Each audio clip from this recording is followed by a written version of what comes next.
Do you see a path to profitability? Asad, I'll start with you. Yeah, we see multiple ways that management can kind of move towards profitability.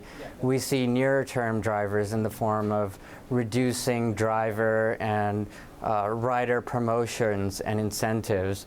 We also think that there's things they can do, management teams of both Uber and Lyft can do in terms of reducing marketing expenses and per-ride insurance costs to help move the companies towards profitability in the near to mid-term.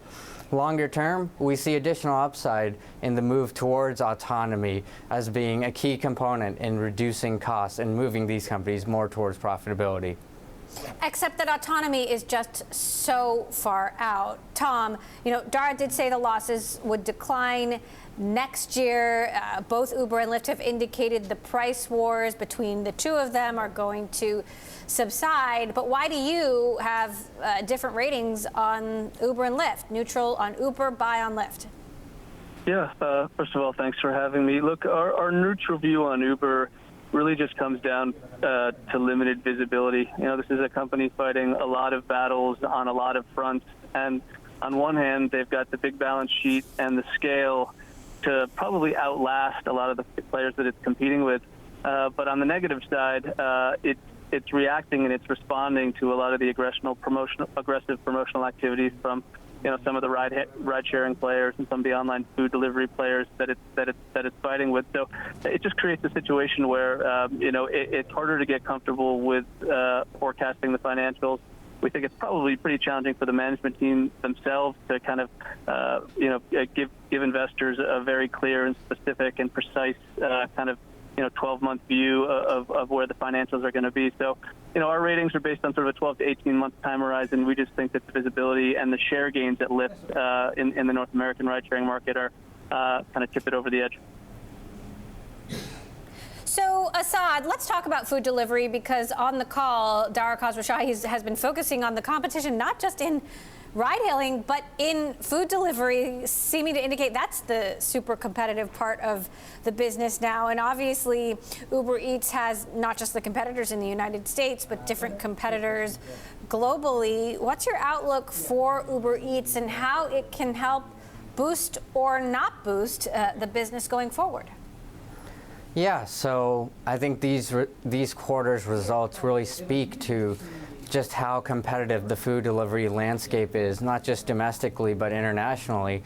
Uber Eats is competing with a whole host of competitors that are really well-funded. Companies like DoorDash and Postmates that have received large amounts of funding from deep-pocketed investors like SoftBank, who aren't afraid to really go after the market in a big way and seek revenue and user-based growth. But that's to the detriment of profitability in the near to midterm. And that's hurting companies like Uber, which is facing so much pressure from investors to show a clear pathway to profitability.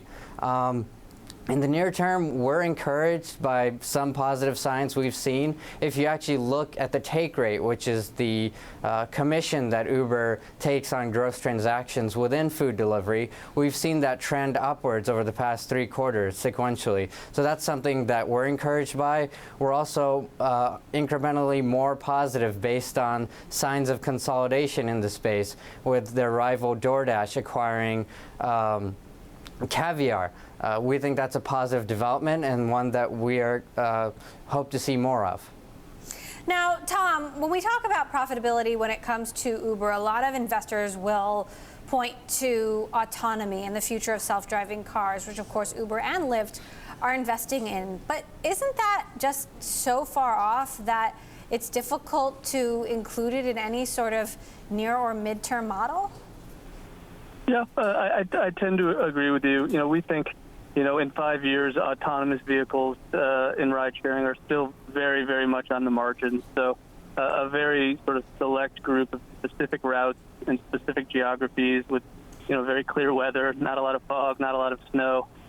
So very much on the margins. And the reality is that, until the technology advances to a point where it can be more broadly and widely deployed, Uber's going to need a heck of a lot more human drivers, not less. And so, that continues to be one of the big challenges, I think, for both of the platforms is how do they kind of demonstrate a path to profitability by making sure that drivers are attracted to the platforms, but also making sure that they don't raise prices so much for consumers that it kind of eats into the number of use cases that people use services like Lyft and Uber for.